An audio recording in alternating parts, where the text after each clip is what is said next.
Shalom à toi mon frère, shalom à toi ma soeur. Bienvenue dans la 14e du Seigneur, la 14e de ce jour où Dieu nous fait encore grâce de nous retrouver ensemble pour partager ce moment dans la joie et dans la bonne humeur. Ce moment est aussi le tien, c'est ton moment aujourd'hui, c'est le temps que Dieu nous accorde encore toi et moi pour pouvoir monter dans cette 14e. Mais avant de monter, j'aimerais encore te rappeler, comme d'habitude, que nous sommes présents sur notre chaîne YouTube Bien-Aimé One TV et en parallèle sur notre page Instagram Briquet de Leçon et sur notre chaîne Facebook Briquet de Leçon. Pendant qu'on y est, je salue ma soeur Rosa la japonaise. Que Dieu te fasse du bien ma soeur. Alors, ce matin, nous allons monter pour notre 14e. Et dans la 14e d'aujourd'hui, nous avons pour thème « Demeure et sois patient dans la maison du Père ». Alléluia. Nous avons pour thème de ce matin « Demeure et sois patient de la maison du Père ». Nous avons dit dans la 14e, mon frère, ma soeur, que partout où nous serons, peu importe les endroits, peu importe les circonstances, nous allons continuer à évangéliser, nous allons continuer à annoncer la parole et la parole de Dieu sera toujours annoncée, peu importe l'endroit. Et ce matin encore, c'est une grâce que nous puissions nous retrouver ensemble pour partager ce moment. Alors je tiens à vous dire encore, chapeau pour votre fidélité. Merci parce que Dieu est là au contrôle et Dieu a des messages pour vous et des messages profonds. Alors je disais que notre thème de ce matin, c'est demeure et sois patient dans la maison du Père. Alors demeure. Demeure, ça vient du verbe demeurer, qui veut dire habiter simplement, rester à un endroit, rester quelque part, résider ou habiter quelque part. Quand on demeure, on habite. Quand on demeure, on réside. On est quelque part, on est installé quelque part. Or, que nous dit la Bible? La Bible nous dit, dans le psaume 91, la Bible nous dit, celui qui demeure sous l'abri du Très-Haut repose à l'ombre du Tout-Puissant. Donc, celui qui habite sous l'abri, celui qui demeure sous l'abri du Très-Haut, celui-là, il habite sous l'ombre du Tout-Puissant. Alors, je voulais dire que se reposer dans le Seigneur, être à l'abri, demeurer, c'est se reposer dans le Seigneur, être dans le Seigneur. Or, la patience, c'est le fait de supporter. La patience, c'est le fait d'être là, de gérer une situation avec calme, de gérer une situation avec modération. La patience, c'est aussi la persévérance face à une situation. La patience, c'est aussi la tolérance. Donc je dirais que la patience, c'est aussi la foi. Être patient, c'est une forme de foi, c'est une façon de manifester sa foi. Croire en quelque chose. Or, que nous dit la Bible? La Bible nous dit que la foi, c'est une ferme assurance. Quand on est patient, on a l'assurance. La Bible nous dit que la foi, c'est une ferme assurance des choses qu'on espère. Et démonstration de celles qu'on ne voit pas. Ça veut dire que quand on est patient, quand on vit la patience, on se dit, peu importe la situation, peu importe ce que je vis, je sais qu'il y a l'issue. Je sais qu'il y aura la lumière quelque part. Je sais qu'il y a une porte qui va s'ouvrir. Peu importe ce que je vis aujourd'hui, peu importe mon état, je sais que derrière cet état-là, il y a une porte qui va s'ouvrir. Pendant qu'on y est, je salue ma soeur Kazé, Ross, que Dieu te bénisse encore ma soeur. Pendant qu'on y est, mon frère, ma soeur, je te disais tout à l'heure que quand on est dans la patience, on vit dans la foi. Et quand on est dans la foi, on se dit, peu importe la situation, peu importe ce que je traverse, certainement, il y a une porte qui s'ouvre. Il y a une porte qui sera ouverte. Quand on est dans la maison du Père, mon frère, ma soeur, quand on est dans la maison du Père, mon frère, ma soeur, on est en sécurité. On est en sécurité. Mais non seulement qu'on est en sécurité, mais on est censé vivre avec patience. On est censé vivre dans la foi. On est censé vivre dans la foi, mais cette foi en Jésus. On est censé se dire que peu importe, dans la maison du Père, il y a la sécurité. Dans la maison du Père, il y aura toujours à manger. Il y aura toujours quelque chose qui me fera du bien. Il y aura toujours quelque chose qui me fera avancer. Il y aura toujours quelque chose qui me fera grandir dans la maison du Père. Bien-aimé, que nous dit la Bible ce matin? La Bible nous dit dans le livre de Ruth, au chapitre 1, le verset 1 à 5, ça sera notre texte du jour, nous allons le lire dans le nom de notre Seigneur Jésus-Christ, afin que nous comprenions pourquoi est-ce qu'on nous demande de demeurer dans la maison du Père, de demeurer et d'être patient dans la maison du Père, mon frère, ma soeur. La Bible nous dit dans le livre de Ruth, le chapitre 1, le verset 1 à 5, je vais vous le lire dans le nom de notre Seigneur Jésus-Christ. La Bible nous dit, à l'époque où les chefs gouvernaient Israël, une famine survint dans le pays. Un homme de Bethléem en Juda partit séjourner avec sa femme et ses 2 fils dans la campagne du pays des Moab. Cet homme s'appelait Elimelech. Sa femme Noémie et ses 2 enfants et ses 2 fils, Mahlon et Kilion, ils faisaient partie des Éphraciens de Bethléem en Juda. Ils parvinrent en Moab dans la campagne et s'y établirent. Elimelech, le mari de Naomi, mourut là. Et elle resta seule avec ses 2 fils. Ils épousèrent des femmes moabites, dont l'une s'appelait Orpa et l'autre Ruth. Ils demeurèrent là une dizaine d'années, puis Mahlon et Kilion moururent à leur tour. Et Noémie resta seule, privée à la fois de ses 2 fils et de son mari. Amen. Amen. Bien-aimés, la Bible est en train de nous parler d'un homme. Un homme qui s'appelait Elimelech. Un homme qui était de la tribu de Juda. Juda, nous savons qui est le 4e fils de Jacob. Qui est l'un des fils de Jacob. Alors, Elimelech, dont le nom signifie Dieu est mon roi, c'est un Israélite qui était dans la maison de Juda, qui habitait Bethléem. Or, nous savons que Bethléem veut dire la maison du pain. En fait, la maison où rien ne manque. C'est le contrée où rien ne devait manquer, où il y a toujours quelque chose à manger, quelque chose à boire, quelque chose à manger. Et la Bible nous dit que cet homme, Elimelech, était marié à une femme qui s'appelait Naomi. La Bible nous dit que cet homme, Elimelech, ils avaient 2 enfants. Ces 2 enfants qui s'appelaient l'un d'eux Mahlon et l'autre Kilion. Ils avaient 2 enfants. Donc, ils habitaient dans ce pays. Ils habitaient dans cette ville. Ce pays que Dieu avait promis à Abraham de donner à ses descendants. Donc, ils étaient dans un pays bien protégé. Ils étaient dans un endroit bien sécurisé. Dans l'endroit où il y avait la présence de Dieu. Dans l'endroit où Dieu lui-même avait dit.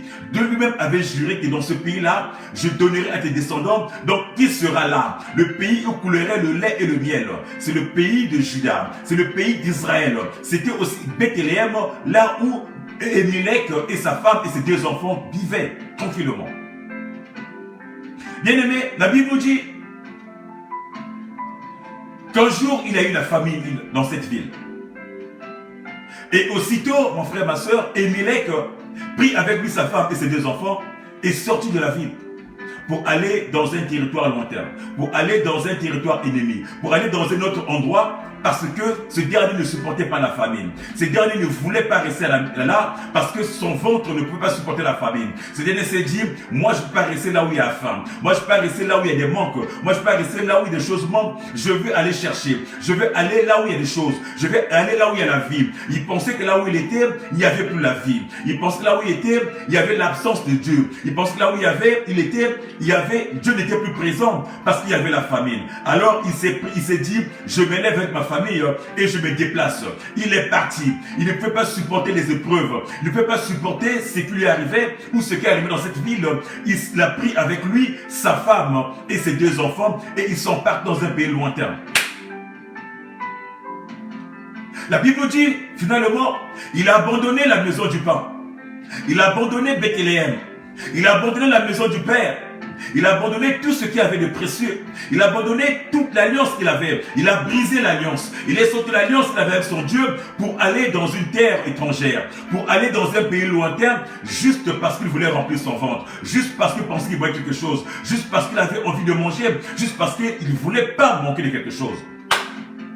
Mon frère, ma soeur, je ne sais pas ce que tu vis. Je ne sais pas quelles sont les épreuves que tu traverses. Je ne sais pas quelles sont les situations que tu es en train de traverser, que tu es en train de vivre. Je ne sais pas comment est-ce que ta vie est faite. Je ne sais pas ce qui se passe autour de toi. Je ne sais pas, mon frère, ma soeur, je ne sais pas. Mais j'aimerais te dire, quelquefois nous prenons des décisions où nous sortons parfois de la présence de Dieu sans nous rendre compte. Nous prenons des décisions quelquefois qui peuvent impacter nos vies à la longue. sachant que toute décision que nous prenons, toute décision que nous prenons dans nos vies de tous les jours impacte forcément notre vie future, dans le bien ou dans le mal. Alors quand il y a la question de prendre décision, mon frère, ma soeur, tu as intérêt à méditer, tu as intérêt à demander à ton Dieu, tu as intérêt à t'intérioriser, à se dire, est-ce que la décision que je vais prendre va m'impacter dans le positif ou va m'impacter dans le sens négatif? Bien-aimé, quelquefois dans nos vies, il y a des choses que Dieu permet. Quelquefois dans notre réalité, il y a des épreuves que Dieu permet afin de pouvoir t'affermir, afin de pouvoir nous affermir, afin de pouvoir nous faire grandir, mon frère, ma soeur. Il y a des épreuves que Dieu permet juste pour que tu passes, pour que tu traverses, pour que tu sois fort, pour te faire monter, pour te faire avancer, bien-aimé. La Bible nous dit que Elimelech, lui, il ne supportait pas le manque. Elimelech, lui, il se disait, le manque, ce n'était pas son problème. Il disait les épreuves, ce n'était pas son problème. Il se disait le désert, ce n'était pas son problème. Lui, il voulait manger. Lui, il avait envie de manger. Il avait envie de tout faire, de tout avoir, mon frère, ma soeur. Qui t'a dit que dans la maison du Père, il manque des choses? Qui t'a dit que là où tu es, il te manque des choses? Qui t'a dit que le bonheur se trouve ailleurs? Ne nous dit-on pas dans la règle de tous les jours que l'herbe n'est pas plus verte ailleurs que chez soi? Alors, Elimelech a vu ailleurs. Il a eu, avec ses yeux, il s'est dit, je vais ailleurs. Quand il a vu autour de lui, la situation autour de lui, il s'est dit, non, autour de moi, il n'y a rien. Avec ses yeux, il a regardé, avec ses yeux, il a contemplé, il a dit qu'il n'y avait rien. Par contre, mon frère, ma soeur, j'aimerais te dire, il a eu un regard avec sa chair. Il a commencé à regarder avec ses yeux et à voir qu'autour de lui, il n'y avait rien et rien ne pouvait l'aider à avancer. Parce qu'il n'a pas eu confiance en Dieu. Parce qu'il n'a pas eu un regard spirituel. Parce qu'il n'a pas eu un regard de la foi, mon frère, ma soeur. Voilà pourquoi j'aimerais dire à une personne, mon frère, ma soeur, devant une situation, n'aie pas le regard de la vue. Ne regarde pas avec tes yeux, mais regarde toutes choses avec un regard spirituel. Regarde toutes choses avec la foi, mon frère, ma soeur. Quand tu as un regard spirituel, quand tu vois toutes choses avec la foi, mon frère, ma soeur, même là où il n'y avait rien, mon frère, tu verras qu'il y a quelque chose. Même là où il y avait la sécheresse, tu verras qu'il y a de l'eau. Même là où c'était sec, tu vas voir qu'il y a quelque chose de nouveau qui produit, mon frère, ma soeur. Parce que quand on a un regard spirituel, quand on voit les choses avec le regard spirituel, mon frère, ça nous permet d'avancer et ça nous permet de faire des choses extraordinaires. La foi, mon frère. Le regard spirituel, le regard de la foi. Dans la maison du Père, mon frère, ma soeur, nous devons vivre avec la foi. Nous devons vivre avec la foi. Or, quand nous avons la foi, c'est que nous avons le regard tourné vers le Christ. Quand nous avons la foi, nous avons le regard tourné vers la parole. Et la parole du Christ nous sert de lumière. La parole du Christ éclaire nos vies. Devant n'importe quelle situation, devant n'importe quelle épreuve, mon frère, ma soeur, peu importe la chose qui peut arriver, quand tu es dans le Christ, quand on a la foi en nous, mon frère, ma soeur, l'épreuve en surmonte, l'épreuve en passe, l'épreuve en traverse, mon frère, ma soeur. Mais quand nous vivons, mon frère, ma soeur, que sur les apparences, ou quand nous contemplons rien qu'avec nos yeux, souvent nous payons cash, souvent nous payons cher, souvent ça nous entraîne parfois à la mort non seulement spirituelle, mais aussi parfois physique. La Bible nous dit, mon frère, ma soeur, que Elimelech, il n'a pas consulté Dieu.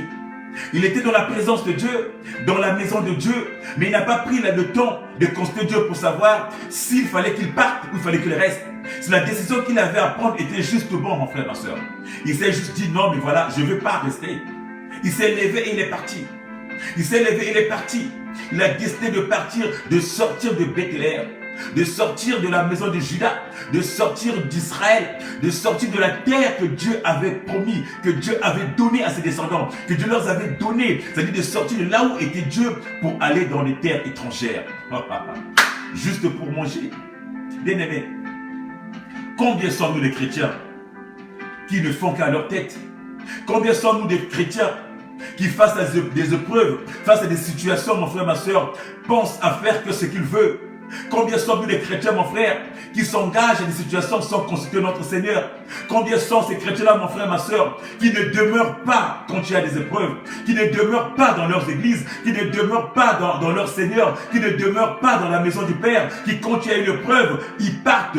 Quand l'épreuve se pointe, ils ne résistent pas, ils partent. Nous voyons beaucoup de chrétiens, mon frère, ma soeur, qui font des églises en église, beaucoup de chrétiens, mon frère, ma soeur, qui ne restent pas, qui ne demeurent pas, parce qu'ils ne sont pas solides. Ils sont à la recherche de ce qu'on ne sait pas. Ils sont à la recherche de ce qu'on ne sait même pas, mon frère, ma soeur. Combien sont ces chrétiens-là qui manquent de patience? Combien sont ces chrétiens-là, mon frère, ma soeur, dans nos entourages, mon frère, qui ne sont pas patients, qui n'attendent pas l'épreuve, mon frère, ma soeur, qui pensent que l'épreuve, c'est quelque chose de trop, qui ne supportent pas l'épreuve.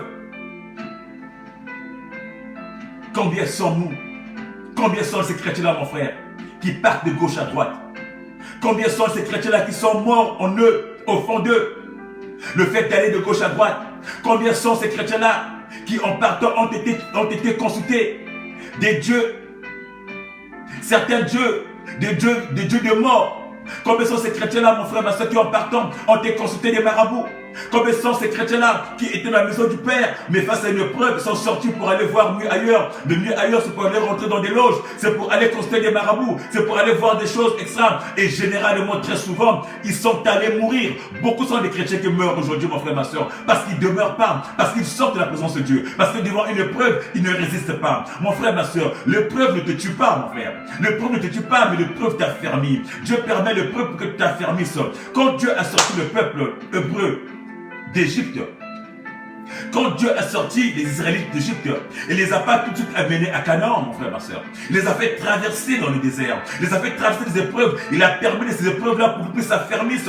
Et Dieu a dit, même dans leur désert, même dans leurs épreuves, ils n'ont pas manqué à manger, ils n'ont pas manqué à boire.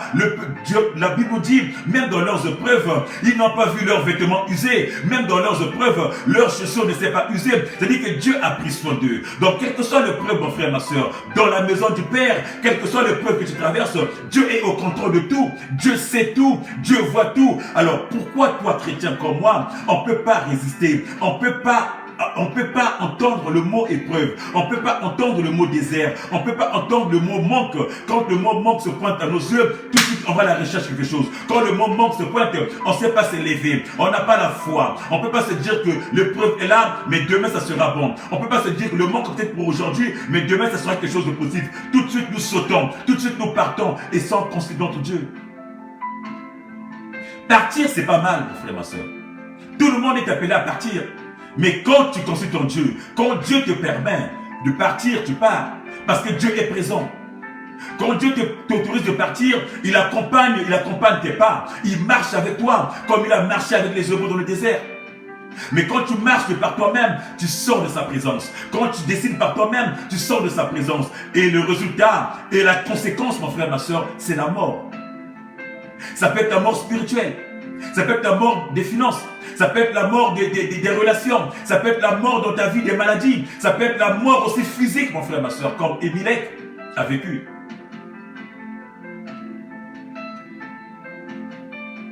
Combien sommes-nous des chrétiens, mon frère, qui mélangent?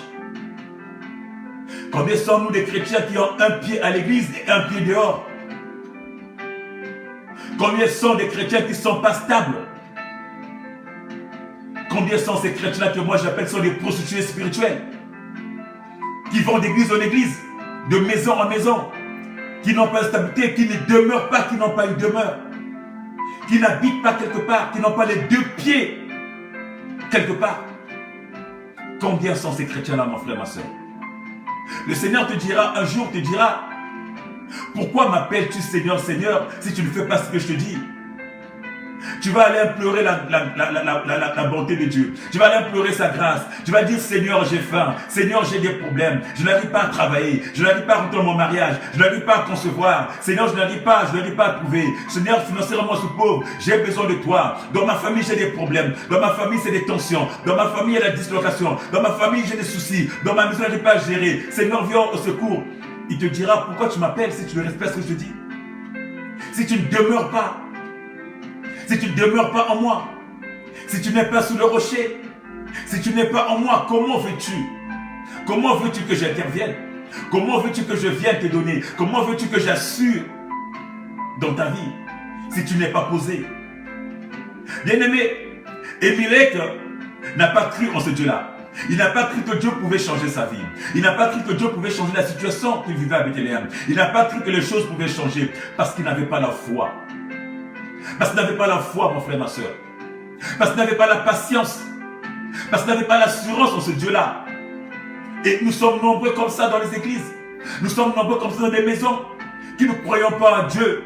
Devant une situation, devant une maladie, on va dire, on va prier, on va aller voir les hommes de Dieu. Mais dans nos cœurs, on va se dire, non, je préfère aller voir tel marabout, je préfère aller voir tel féticheur, parce que je pense qu'il peut faire mieux que l'homme de Dieu qui est passé. Dans nos cœurs, en nous, nous ne croyons pas que Dieu peut faire. Malgré que parfois nous disons, nous sommes dans la présence de Dieu, nous sommes à l'église, mais on ne croit pas à ce qu'on dit. On se dit, la vie est mieux ailleurs qu'ici. On se dit, l'autre peut-être peut me libérer mieux qu'ici. On se dit, il y a longtemps que je cherche cette gloire, longtemps que je cherche cette grâce que je n'arrive pas à trouver. Je vais voir X, il va me donner un numéro. Je vais voir Y, il va me donner telle chose et je vais rentrer dans cette grâce, je vais rentrer dans cette gloire. Bien aimé, beaucoup sont les chrétiens qui sont comme ça, qui ne croient pas que Dieu peut faire en eux, qui ne croient pas que Dieu peut changer leur vie malgré les épreuves, qui ne croient pas que Dieu peut leur apporter des choses, mon frère, ma soeur. Bien aimé, la Bible nous parle d'une personne. Une personne qui s'appelait Job, mon frère, ma soeur. Malgré les épreuves qu'il a vécues, malgré la situation qu'il a vécue, mon frère, Job n'est jamais sorti de la maison du Père. Job n'est jamais sorti de la présence de Dieu. Job est resté.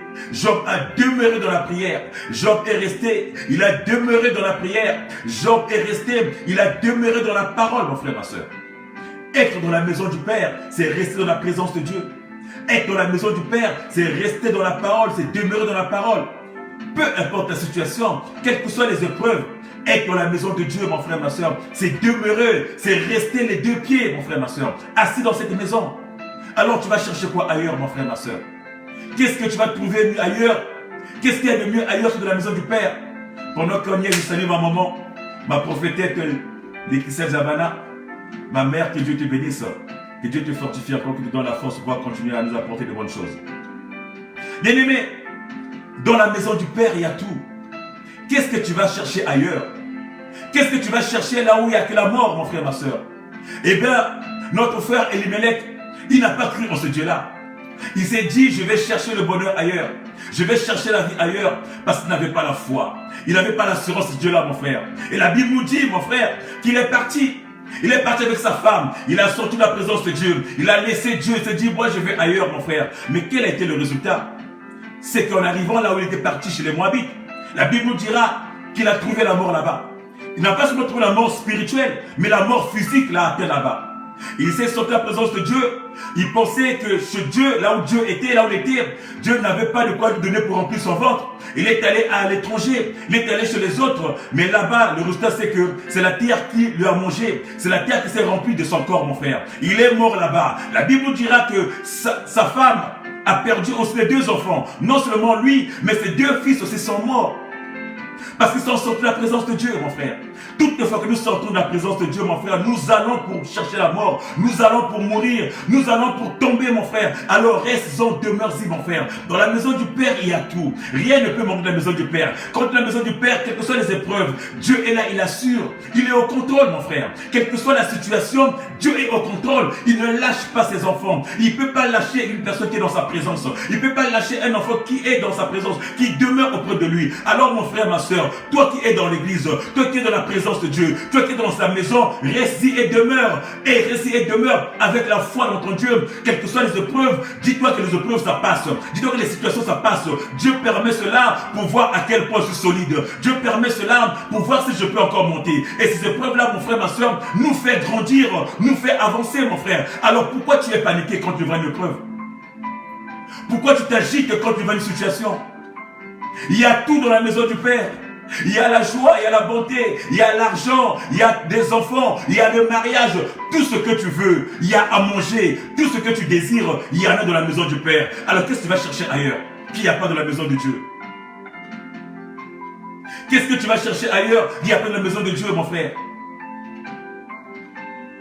Nous partons ailleurs, mon frère, à la recherche d'une vie TGV. On fait une vie rapide, on veut gagner tout de suite, mais la vie TGV a des conséquences. Voilà pourquoi beaucoup de chrétiens meurent aujourd'hui. Beaucoup de chrétiens regrettent. Ils se disent, moi j'étais dans tel endroit, je suis parti. Mais trop tard, mon frère. Beaucoup de chrétiens ont allé vendre leur âme. Beaucoup de chrétiens sont allés vendre leurs étoiles à la recherche d'une vie TGV, à la recherche d'une vie rapide. Parce qu'ils disent que chez Dieu, il y a la lenteur. Mais la lenteur, c'est ta foi, mon frère, ma soeur. Parce que tu n'as pas la foi, parce que tu n'as pas l'assurance, voilà pourquoi c'est long. Mais peu importe le temps, quand le temps de Dieu sonne, mon frère, les choses se déclenchent. Quand le temps de Dieu arrive, mon frère, les choses se déclenchent. Et quand Dieu donne, mon frère, ma soeur, ce qu'il donne, mon frère, ne subit pas de chagrin. Ce qu'il donne, mon frère, ma soeur, n'a pas de regret. Tout ce qu'il donne, mon frère, est nickel, mon frère. Quand tu donnes, quand tu libères des choses, mon frère, c'est pour la vie, mon frère. C'est pour la vie. Bien-aimé, la Bible nous dit que Naomi a tout perdu. Naomi a tout perdu. Il a perdu et son mari et ses 2 enfants à la recherche du bonheur, à la recherche d'une vie ailleurs, après avoir séparé de la présence de Dieu. Parce qu'il croit que là-bas il devait manger. Mais il a perdu.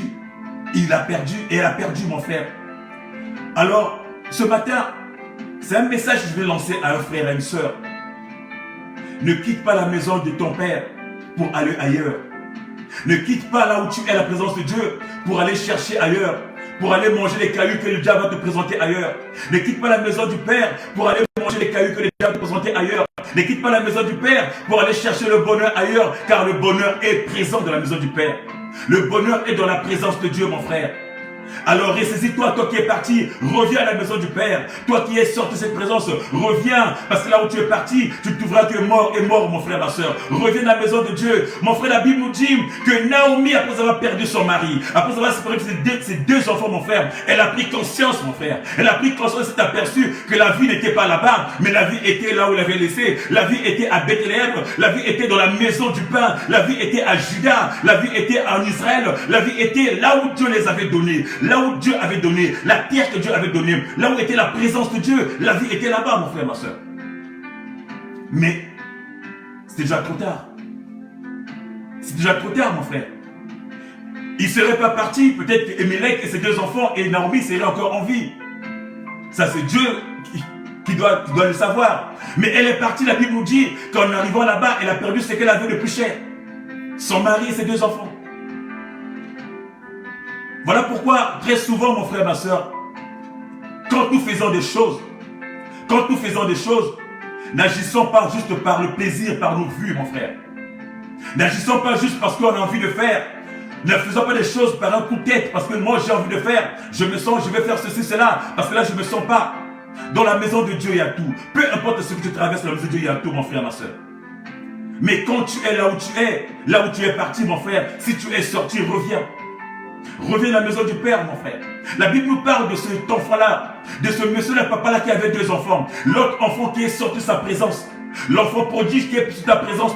Il pensait aller ailleurs pour faire une vie. Il pensait aller ailleurs pour vivre le bonheur. Il pensait aller ailleurs pour faire tout ce qu'il y avait de bien. Mon frère, ma soeur, la Bible nous dit que cet enfant-là, quand il est parti là-bas, il est parti mourir spirituellement. Il est allé s'appauvrir spirituellement. Son enfant était malheureux. L'enfant prodigue, là où il était, il n'avait même pas de quoi manger. Sa vie était morte parce qu'il n'avait même pas de quoi manger. Il n'avait même pas de quoi se nourrir, même pas de quoi se vêtir. Il était presque mort spirituellement. Mais un jour, mon frère, ma soeur, quand il a pris conscience que le bonheur était dans la maison de son père, que la vie était dans la maison de son père, la Bible nous dit que cet enfant-là a fait un retour. Il est revenu dans la maison de son père et son père l'a accueilli. Mon frère, ma soeur, il n'est pas trop tard.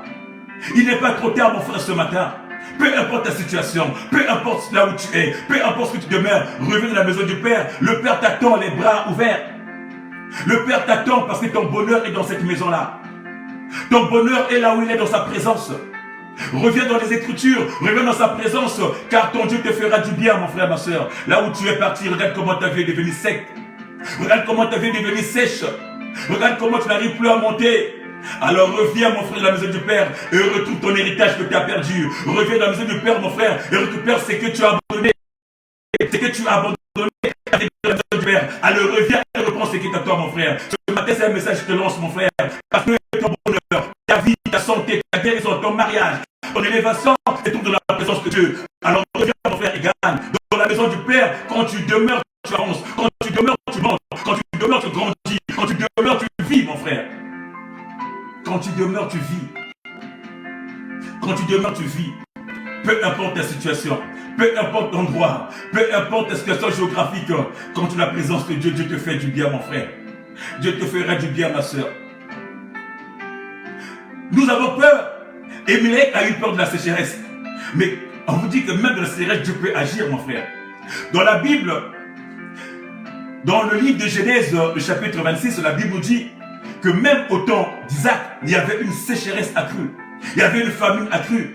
Mais le fait que Isaac ait foi en Dieu, le fait que Isaac avait cru en son Dieu, mon frère, ma soeur, la Bible nous dit, même dans la sécheresse, Isaac avait sémé et il avait récolté, il avait sémé dans son champ et il avait récolté le centuple de ce qu'il avait sémé. Alors qu'il était dans la sécheresse, le pays était sec, mais il était assis dans Dieu, il était dans la présence de Dieu. Peu importe la situation, lui il ne voyait pas la situation, mais il était dans la foi, il se disait que peu importe la sécheresse, moi je crois qu'en sémant, qu'en plantant, en jetant mes grains par terre, je vais récolter.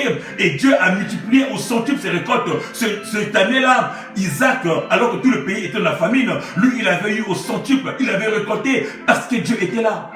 Alors, mon frère, ma soeur, quand dans sa présence, écoute la parole de Dieu. Écoute le message que Dieu te donne. Écoute ce que Dieu te libère comme message. Reste-en, mon frère, ma soeur. C'est pas en changeant d'église, c'est pas en allant d'église en église que tu vas trouver ta gloire. C'est pas en allant de maison en maison que tu vas vivre le bonheur. C'est pas en allant partout que tu vas vivre, c'est ce que tu as envie de vivre. Non, mon frère. Reste plutôt assis. Reste assis dans la maison du Père. Reste assis. Reste assis et en faisant ce que Dieu te demande. Reste assis en faisant ce que le Seigneur te demande. Or, qu'est-ce que le Seigneur te demande, mon frère, ma soeur? Le Seigneur te demande quelque chose. Dans le livre de Josué, le Seigneur nous dit ceci. Qu'est-ce que Dieu te dit, mon frère, si tu veux vivre? La Bible nous dit, dans Josué chapitre 1, le verset 7, la Bible nous dit ceci. Je vais le lire dans le nom de notre Seigneur Jésus-Christ. La Bible nous dit, si tu veux être béni, si tu veux avancer, si tu veux grandir, si tu veux prospérer, c'est pas en allant d'église en église, mais c'est en restant dans la maison du Père. Or, qu'est-ce que la Bible nous dit? Dans le livre de Josué chapitre 1, le verset 7 à 9, la Bible nous dit ceci. Nous allons lire dans le nom de notre Seigneur Jésus-Christ. La Bible nous dit ceci. Simplement, prends courage et tiens bon pour veiller à obéir à toute la loi que mon serviteur Moïse t'a prescrit, sans t'en écarter ni d'un côté ni de l'autre. Alors tu réussiras dans tout ce que tu entreprendras. Aie soin de répéter sans cesse les paroles de ces livres de la loi. Médite-les jour et nuit, afin d'y obéir et d'appliquer tout ce qui est écrit. Car alors tu auras du succès dans tes entreprises. Alors tu réussiras. Je t'ai donné cet ordre. Prends courage et tiens bon. Ne crains rien et ne te laisse pas effrayer. Car moi, l'Éternel, ton Dieu, je serai avec toi pour tout ce que tu entreprendras. Alléluia. Alléluia. Bien-aimé. C'est pas en allant d'église en église, mon frère, ma soeur. C'est pas en allant voir les marabouts, voir dans les loges, mon frère, que tu ressens ta vie. Mais c'est en restant dans la parole. C'est en gardant la parole. C'est en demeurant dans la parole. C'est en restant dans la présence de Dieu. Et la présence de Dieu, mon frère, ma soeur, c'est celui-là, ce livre-là. Que ce livre ne se loigne pas de ta présence. Qu'il ne se loigne pas de ta bouche, mon frère, ma soeur. Qu'il ne te loigne pas de là où tu es, mon frère. C'est en respectant, en vivant les prescriptions, c'est que Dieu nous a dit. C'est que le Christ nous a dit, mon frère, ma soeur, tu réussiras. Peu importe, même si on a dit qu'il y avait le désert, mon frère. Dans le désert, tu peux faire pousser de l'eau. Dans le désert, tu peux faire pousser des arbres. Dans le désert, l'eau peut jaillir. Si tu as la foi, mon frère, si tu es dans la parole, tu demandes dans la parole, peu importe ta situation, tu peux la traverser. Peu importe tes épreuves, tu peux la traverser. Peu importe la famine, tu peux vivre l'abondance, mon frère. Dans n'importe quelle situation, mon frère. Si tu es dans ces préceptes-là, si tu es assis, mon frère, ma soeur, dans le rocher, si tu es assis, mon frère, ma soeur, dans la parole, tu traverseras les choses, mon frère. Il ne s'agit pas d'aller de gauche à droite. Il s'agit de faire ce que le Seigneur nous a prescrit dans Josué. Tu vivras ta vie. Mon frère, ma soeur, nous sommes au temps de la Pentecôte. Nous sommes au temps de la Pentecôte, mon frère, ma soeur. Nous sommes au temps de la Pentecôte, mon frère, ma soeur. La Bible nous dit que malgré les persécutions, mon frère, les disciples n'ont pas fui Jérusalem. Les disciples n'ont pas fui la présence de Dieu. Ils n'ont pas fui la présence de Dieu. Jésus les a dit, ne vous dispersez pas, restez là, soyez unis jusqu'à ce que le Saint-Esprit arrive. Mon frère, ils ont été persécutés, ils ont été chassés, on les tapait, mais ils sont restés là. Ils ont dit, nous attendrons, nous partirons pas, malgré l'oppression, ils sont restés, ils ont demeuré dans la prière, ils ont demeuré dans la prière, ils élevaient leur Dieu, ils glorifiaient leur Dieu, ils étaient là, peu importe la situation. Ça aurait été toi et moi, on serait déjà à Kakamweka, on serait déjà à Babouel, en train de fuir l'oppression, on serait déjà peut-être à Kinshasa, on serait peut-être déjà à Pointe-Noire, en train de fuir, mais eux ils sont restés, ils ont dit on assume, ils ont dit on nous a dit, nous avons des consignes, nous sommes de la maison du Père, nous ne sortons pas, le Christ nous a dit de rester, de demeurer, nous on reste, on demeure, on attend son retour. Ils sont restés mon frère ma soeur, malgré l'oppression, ils sont restés, et la Bible nous dira mon frère ma soeur, que les consignes que vous avez données, ils ont respecté les consignes, ils sont restés là, ils ne sont pas restés dispersés, ils sont restés soudés dans la prière, peu importe les morts qu'ils avaient, peu importe la famine qu'ils avaient, pendant les 40 jours qu'ils étaient là, dans la famine, dans la persécution, dans tout ce qu'ils étaient, ils étaient là à attendre. Et dans cette attente-là, mon frère, que la joie est rentrée. Dans cette attente-là, mon frère, que la persécution a changé en joie, mon frère. Eux qui étaient persécutés, mon frère, ils devenaient maintenant des gens importants aux yeux de ceux qui les persécutaient. Parce que quand le Christ est descendu, quand le Saint-Esprit est descendu, mon frère, ma soeur, eux qui étaient persécutés, mon frère, les gens étaient stupefiés de les entendre, de les voir, mon frère. Dieu les avait transformés. C'est devenu d'autres personnes, mon frère, qu'avant. Alors, mon frère, je te dis, tant que tu es dans ta situation, peu importe ton problème où tu vis, mon frère, ma soeur, tant que tu es là, mon frère, Dieu te change, devient une autre personne. Ne fuis pas l'épreuve, ne fuis pas la situation, ne fuis pas les tentations, ne fuis pas les persécutions. Reste-y et demeure dans la maison du Père. Car dans la maison du Père, tu as tout ce qu'il faut pour ta vie, mon frère. Dans la maison du Père, tu as tout ce qu'il faut pour la vie. Alors, que le Saint-Esprit te console. Ce soir, j'aimerais que ce matin, je veux dire à une personne, que le Saint-Esprit t'accorde cette grâce de pouvoir demeurer dans la maison du Père. Que le Saint-Esprit donne la force de pouvoir demeurer malgré les épreuves. Que le Saint-Esprit te fortifie. Car après les épreuves vient le bonheur. Après la pluie vient le beau temps, mon frère, ma soeur. Peu importe ta situation, Dieu a un plan pour toi. Alors ne cours pas pour courir, mon frère, mais cours pour un but. Et dans toutes les décisions que tu vas prendre, mon frère, ne décide pas par entêtement, mais consulte ton Dieu, mon frère. Consulte ton Dieu, ma soeur. Demande à Dieu, demande la volonté de Dieu dans chaque épreuve, dans chaque situation, que Dieu te parle, que Dieu te montre, que Dieu t'oriente, mon frère. C'est pas parce que tu as un problème avec tel frère ou telle soeur que tu vas partir. Pas parce que tu as un problème avec tel pasteur ou telle diaconesse que tu vas partir. Non, mon frère, demande la volonté de Dieu avant de partir, avant de fuir, avant d'aller de gauche à droite. Que Dieu te parle, que Dieu t'oriente. Parce que tu sais pas là où Dieu viendra te trouver. Tu sais pas là où la mort peut t'attendre aussi. Là où les épreuves t'attendent aussi. Là où tu vas, tu peux aller pour aller mourir simplement. Tu peux aller pour aller tomber. Tu peux aller simplement pour perdre la vie, mon frère, ma soeur. Alors reste dans la présence de Dieu. Reste dans la maison de Dieu, mon frère, ma soeur, et demeure. Sois patient dans les épreuves. Sois patient dans les épreuves, dans les situations. Ce matin, mon frère, ma soeur, je prie que le Saint-Esprit te fortifie.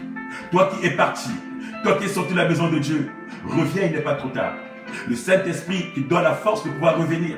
Ce qui te donne la force de pouvoir revenir pour s'installer, pour habiter. Soit l'image de cet enfant-là qui est parti, qui est revenu. L'enfant prodige est revenu dans la maison du Père parce qu'il avait su que la maison du Père, là où il y avait la vie, là où il y avait la joie, là où il y avait le pain, là où il y avait tout, mon frère. Et là où il a compris, après avoir perdu son mari et ses enfants, que ce n'est que dans la maison du Père où elle pouvait vivre. La Bible nous dira qu'elle est revenue dans la maison du Père avec sa belle-fille Ruth. Elle est revenue. Mais c'était trop tard, mon frère. Déjà, son mari et son enfant étaient décédés. Mais elle est revenue quand même, parce qu'elle a compris que la vie, c'était dans la maison du Père. Le repas, la nourriture, l'élévation, le bonheur, la joie, c'est dans la maison du Père. Comme David disait, dans la maison du Père, c'est dans la joie. Dans la maison du Père, c'est dans le bonheur. Quand je rentre, je m'exalte. Mon frère, ma soeur, ce matin, je t'exhorte de revenir, de demeurer, et d'être patient malgré les épreuves. Dans la maison du Père, tu as tout et tu auras tout. Voilà le message que j'avais pour toi ce matin. Que le Saint-Esprit te fortifie, te donne la force de revenir et de demeurer, de rejoindre la maison et de demeurer, de rester dans la présence de Dieu parce que la vie y est. Alors, toi qui es encore dehors, mon frère, le temps a sonné, reviens. Toi qui es dedans, mon frère, ma soeur, reste-y, demeure-y, reste dans la prière. Reste assis dans la parole. Reste assis dans le rocher. Et Dieu se souviendra de toi, mon frère. Car Dieu n'est rédempteur de personne. Dieu, quand tu as libéré une parole, Dieu, il te paye ses dettes. Il paye les dettes de tout un chacun. Il doit personne, notre Seigneur Jésus. Alors, mon frère, que mon Dieu te fasse du bien, qu'il te fortifie encore, qu'il te remplisse encore. Nous sommes dimanche aujourd'hui, mon frère, ma soeur, jour du Seigneur. Toi qui es à la maison, peut-être, toi qui n'as rien à faire, alors rejoins-nous. Toi qui es en Ile-de-France, ce matin, j'aimerais t'inviter. Tout à l'heure à 14h, nous serons ensemble au 40 boulevard des Neiges à Champs-sur-Marne. Rejoins-nous, mon frère, au CCI, Centre Chrétien d'Intercession. C'est chrétien d'intercession où nous allons monter pour adorer notre Seigneur. Alors, si tu n'as rien à faire, toi qui es en Ile-de-France, le RER A, Champs-sur-Marne, tu descends devant, en tête de train, tu viens, 40 boulevard de Neiges, Champs-sur-Marne, je t'invite, je t'attendrai. Nous allons monter ensemble tout à l'heure à 14h. Que notre Dieu soit béni, que notre Dieu te soutienne encore, te donne la force de pouvoir traverser, de pouvoir monter des étages, pouvoir monter des échelles, de pouvoir gravir encore le nom du Seigneur Jésus-Christ. Sois béni mon frère, sois béni ma soeur, et à nous revoir dans 14 jours, dans la 4 jours du Seigneur, comme je te fasse du bien, toujours avec la même joie, la même humeur, le même bonheur de partager la parole de Dieu, dans son nom puissant, le nom de Jésus, qu'il soit élevé, et bonne journée à toi, shalom, shalom, et à dans dimanche, dans 14 jours. Ciao.